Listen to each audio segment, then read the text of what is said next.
there's some massive solos in that, and when you listen to a lot of Australian music that was coming through the 90s, there wasn't so much the solo, Screaming Jets of course, but there wasn't so much the solos that you had on that album. Solos were probably very uncool, or just, or the thing of solos being very uncool was just about to happen with, with Nirvana and Chili Peppers and all those bands about to just push all their metal bands out of the way, which I didn't have a problem with, but it just, for a while it was really annoying. It was like, oh God, do we have to go through this whole solos aren't cool thing through the 90s? Yeah. Until finally it was like, people like Lenny Kravitz brought the guitar solo back into fashion again on radio. It was like, for God's sake, we've got to get over this, this is ridiculous.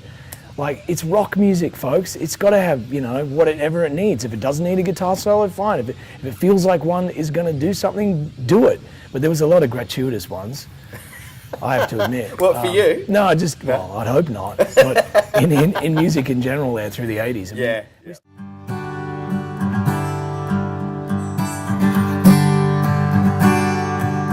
So even just pedaling on the G and just doing different inversions.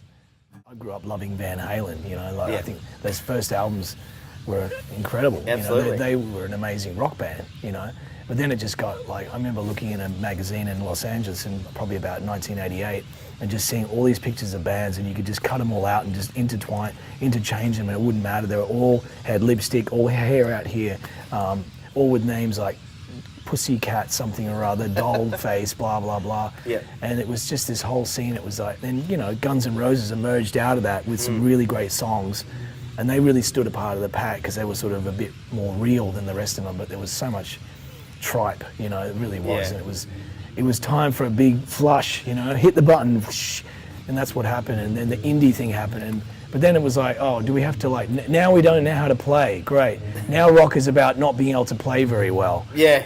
I mean, it's like we went to one extreme to the other, Sure. and it was just this whole indie sort of play out of tune, look at your feet sort of thing.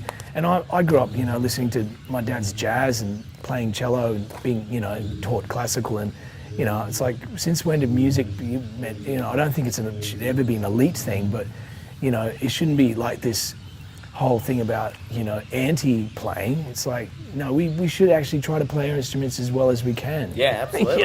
It's like, this is ridiculous. So then it kind of evened out a bit. I had these images of you and Jimmy up all night on the jack, kind of going, oh, I've got another line for it. Yeah, I've got a line for it. I'll tell you what, we were up all night the night before we recorded on the bus, being silly.